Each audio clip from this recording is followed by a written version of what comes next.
I'm Mike Costello, and I'd like to talk to you for the next few minutes about the way that we think. The way that our minds operate determine the quality and fiber of our lives.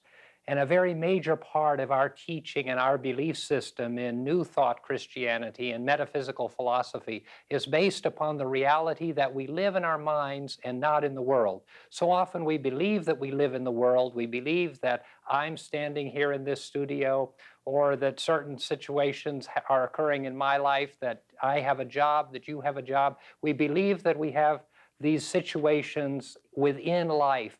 But in truth, it is the dynamic of our mind that determines the quality of our life. And so it is the way that we think about life, the way that we think about our jobs, the way that we think about the world, the way that we think about ourselves, that really creates the environment in which we live. And our view of life and of the world comes from the dynamic of our mind and what's going on in our thought process. So it's very important that we be aware of the way that we think. So many times the negative influences of life seem to control us. We have difficulties, we have challenges, and when we face these difficulties or challenges, so often our minds become so immersed in the negativity of life that we don't know what to do, we don't know where to go, we become depressed, and we develop all kinds of mental and physical problems. And so I'd like to submit to you that by changing the way that you think, by monitoring the way that you think, by being aware of the way that you think, you can change the negatives in your life into positives. You can change the hurtful situations into situations that can be signposts for something new and different. This may be a new concept to you, and whether you're in a certain religious group or church or have a belief system, we're not talking about your changing any of that. We're simply talking about your changing your view of yourself, of the world, of your environment, and being aware constantly of the dynamic of how it is that your mind operates, and whether or not your mind operates for the most part in the negative side of life or in the positive side of life. And I'd like to talk to you about a couple of ideas that we'd like to share with you in developing a means of re-educating or retraining your mental process so that you can take the negatives of life and make them positives. So often in life, we are faced with failure. Sometimes the failures are small and sometimes they're large. Whether it's the fact that we lose a job that we like and cherish very much and believe that we did well in, whether it was in our childhood when we failed in a particular study, whether it is in raising our children or having a relationship, whatever it is, when we face failure so often, we immediately immerse ourselves in the negative thought process of the fact that I have failed, or this situation has brought failure to me. But in truth, failure isn't really failure. Failure is simply an opportunity to move and go in a different direction. Many of you have read and heard about the challenges that many great people in history have faced, and every one of them have faced failures. And in the midst of the failures, they have chosen, been guided and directed in a new direction.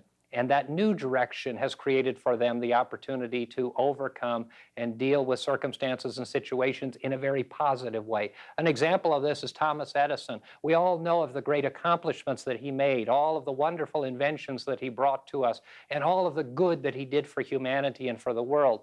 But as we look at his life, there were many, many challenges. Many of the experiments that he had, many of the years that he spent, ended in abject failure. But one of the things that we see in Thomas Edison, and one of the things we see in other great and dynamic people, is that as they face failures, as they face the fact that what they believed would happen doesn't happen, they then regroup. Sometimes they're depressed, sometimes they're sad, sometimes they even go through illnesses as a result of the failure, but they come out of the failure in a positive vein and move on to do something else. So is failure really failure? No, it isn't, not at all. Failure is simply an experience, a transient experience that you will have and that I will have and that every human being has.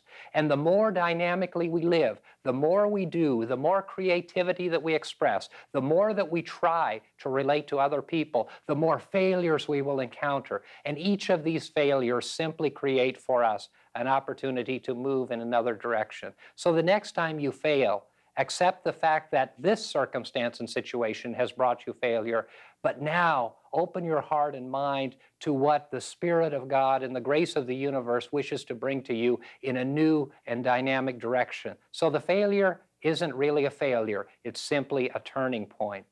Another issue of life that we have is dealing with endings.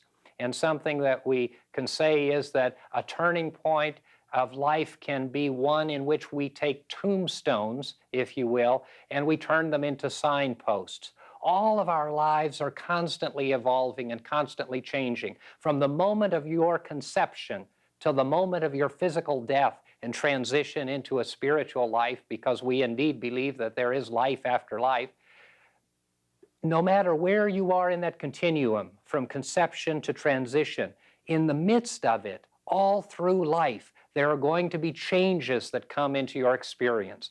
That is true for every one of us. It has nothing to do with how good you are, has nothing to do with how spiritual you are, has nothing to do with how religious you are, has nothing to do with how intelligent you are. The reality is that life is a changing process because life is an experience that teaches us lessons. And because of that, in your life and my life and in everyone's life, there are going to be tombstones. That is endings. Endings to relationships, endings to jobs, endings to financial resources, endings to friendships.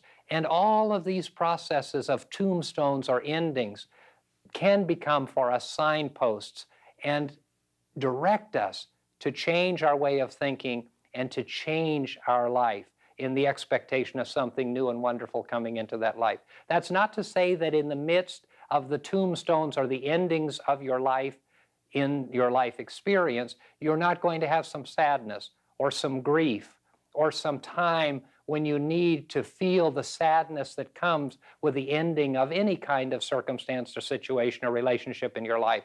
But after that grieving process, after that sadness, see these endings as signposts. And the signposts, just like we see the signposts on the road, with a splitting of the forking in the road, tell us that we've come to a point, we've come to an end, just as we would come to a dead-end road that ends into another road that runs left and right. There is a choice.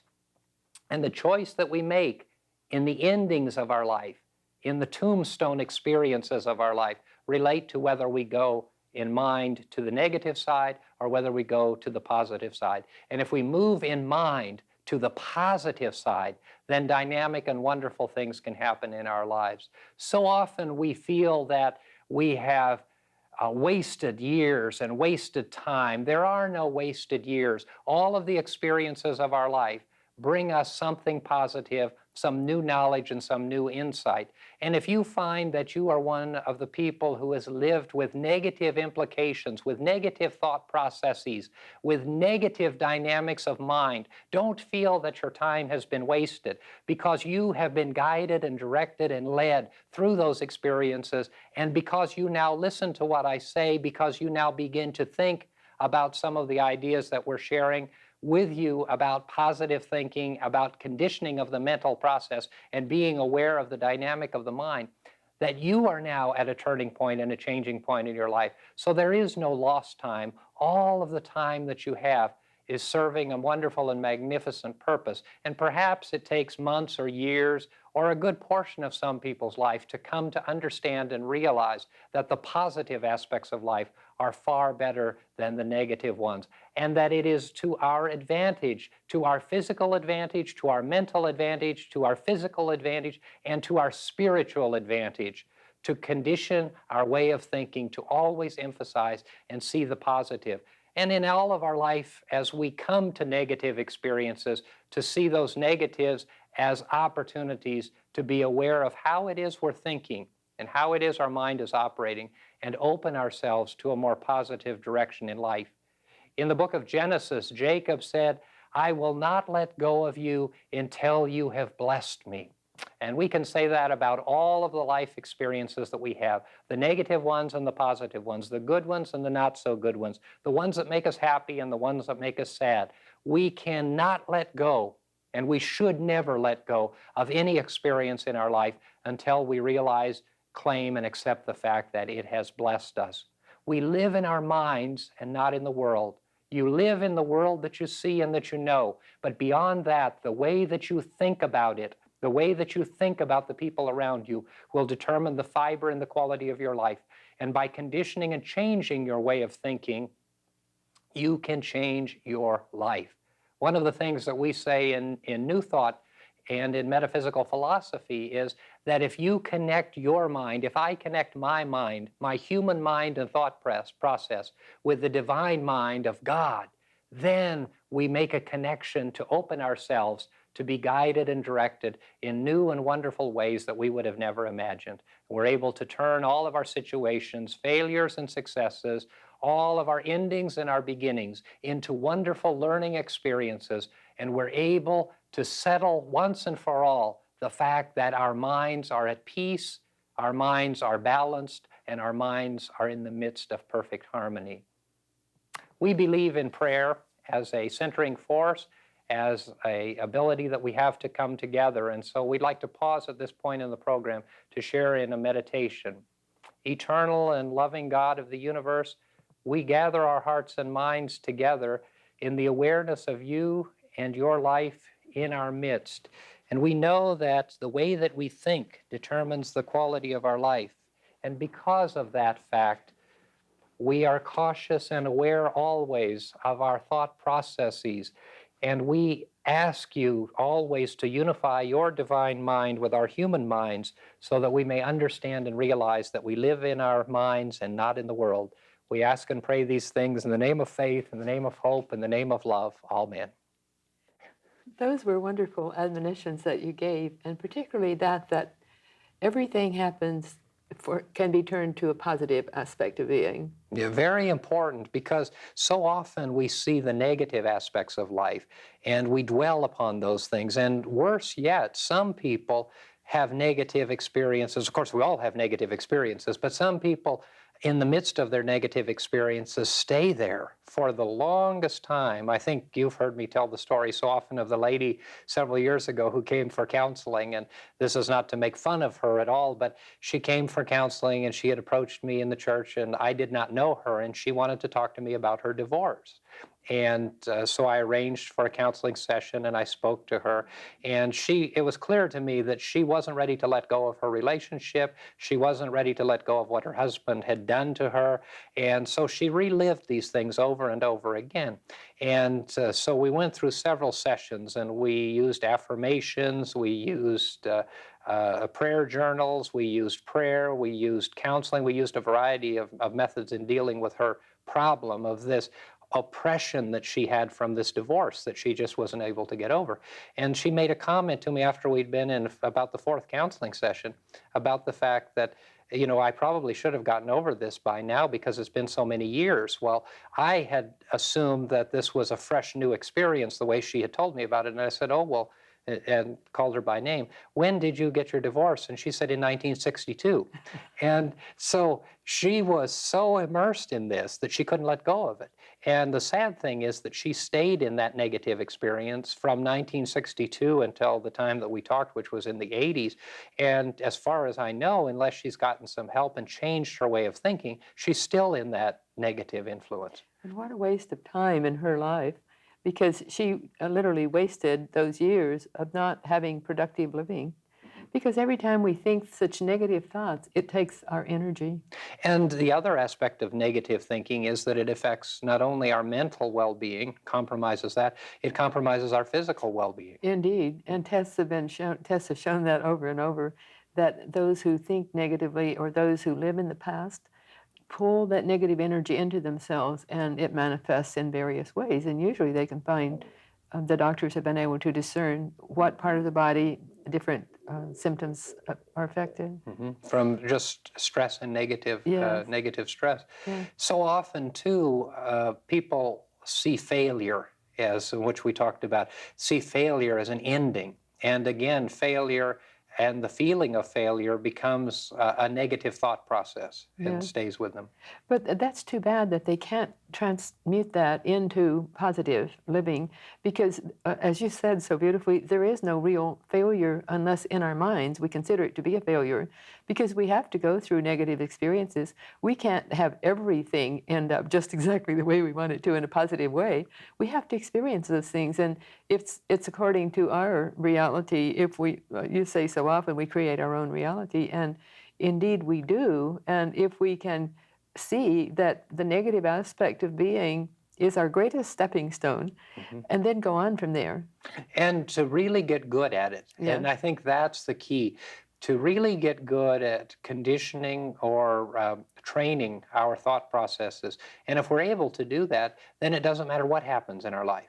Yes. Yeah, the negatives come, the hurtful experiences come, the endings come, and we're able to deal with them. One of the kind of analogies that we use so often is that if someone is a good chemist or a mathematician, they go to school and they learn chemistry and they learn mathematics, and then someone brings to a chemist a problem, and that chemist or that mathematician takes the problem and they work on it. And maybe they work for a few minutes, sometimes maybe they work for hours or maybe even days or weeks or years on a problem. And then they solve that problem. And they're satisfied in the process of solving the problem. They're not negative about the fact that someone brought them the problem. And after they solve the problem, then they're waiting for other people to bring them more problems. And it's true, because as we get better at accepting and assimilating the negative aspects of life, then we are more receptive, more capable, and more empowered to deal with them.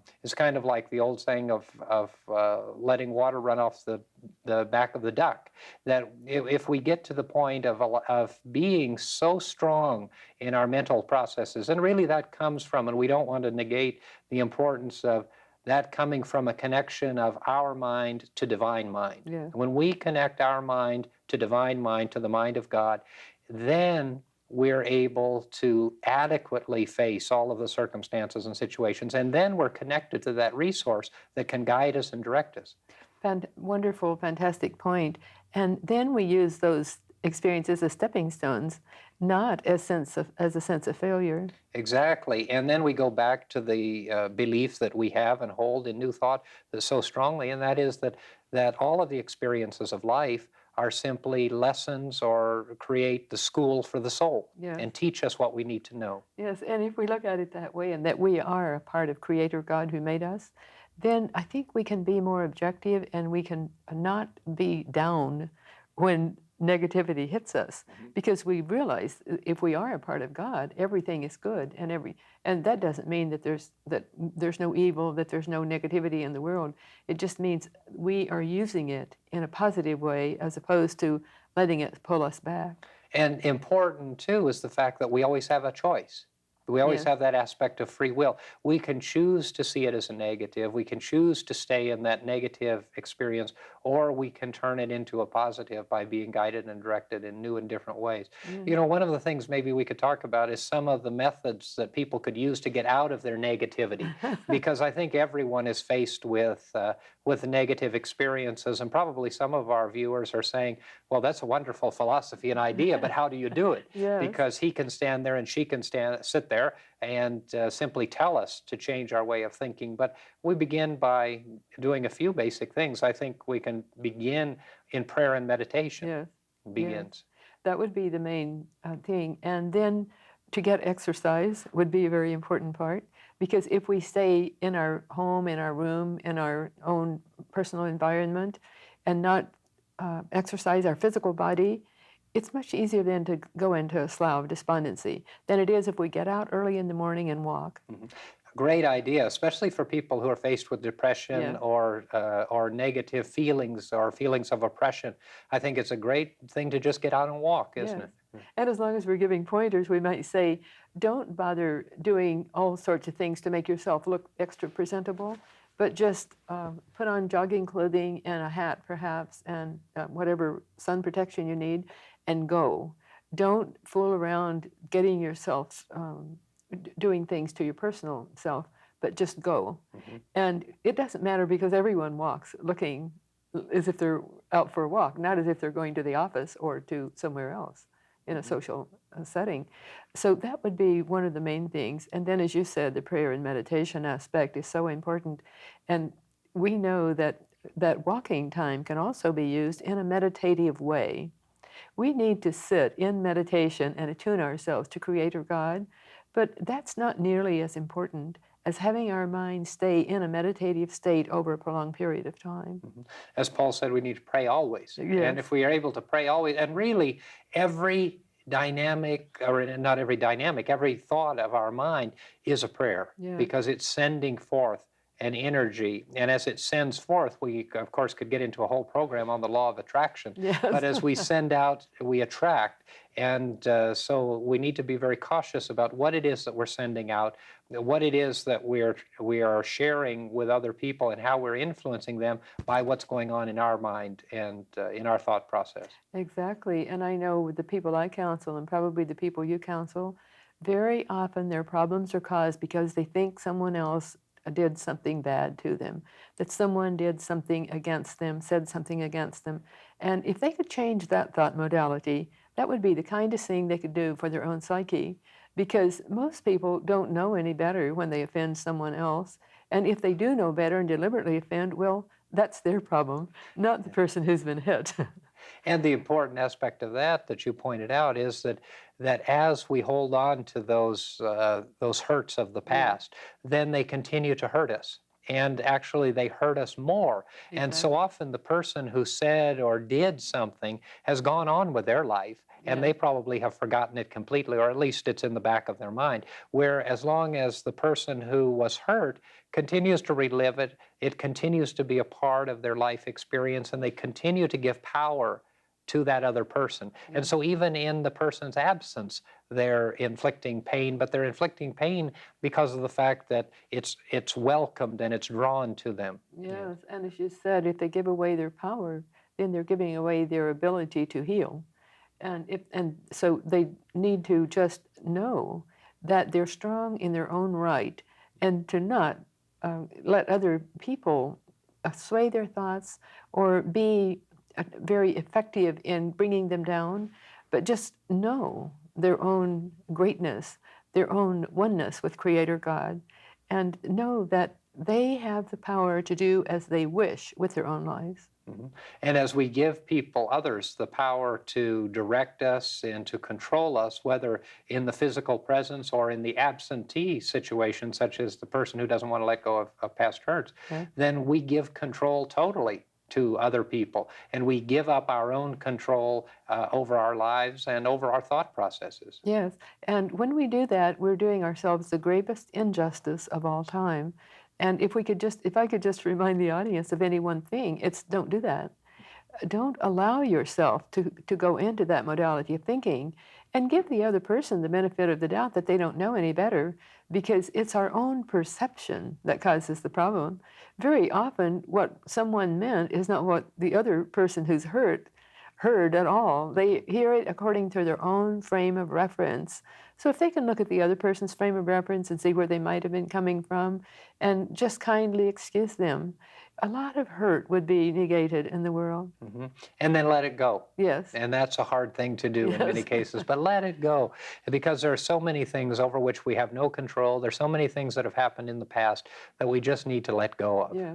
But we can happily let go if we know that we're doing ourselves the biggest favor in the world, because that's what causes our poor health. That's what causes our sleepless nights.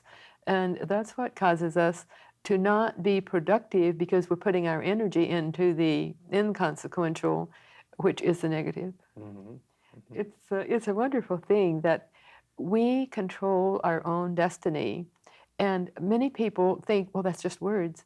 But we do indeed control our own destiny by, as you said, the way we think. And the way that we think will always determine how it is we receive what comes to us and how we assimilate what we have. We only have a few minutes left, and I think we should probably talk just briefly about how important it is for people to do self-examination of their mental processes, because it's very easy, but we don't do it very often, and people should be, and our viewers should be encouraged to just analyze, and it just takes a few moments to really look within and see what it is that they talk about most and Mhm. think about most and how it is they respond and react to situations.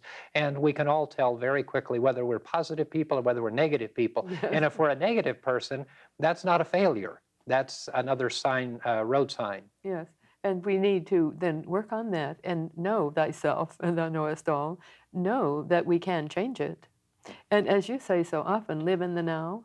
If they bring their consciousness to present time, live in the now, then those problems are 99% eliminated. hmm And all of the problems of life can be eliminated by simply changing our way of thinking and aligning our way of thinking with the mind and the Spirit of God. Yes. So we would say, don't put our energy into the past.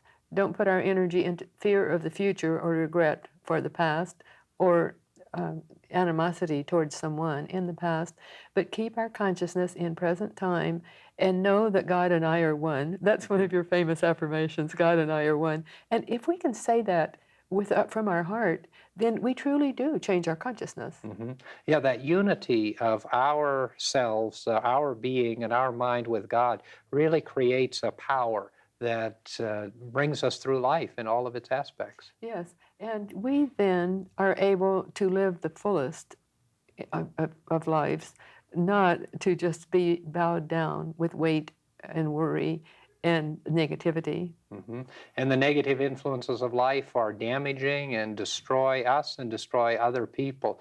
So, in the last half hour, Dr. Freelander and I have been sharing with you concepts and ideas about controlling, being aware of, and conditioning your way of thinking. And we hope that you have found this information to be useful, and we look forward to seeing you next time.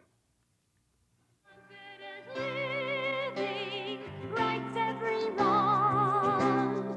Dynamic power helps me be strong. Confident living comforts my heart.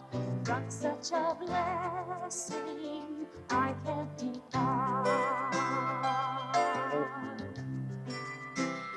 Confident living helps me expand visions of value, the kingdom at hand.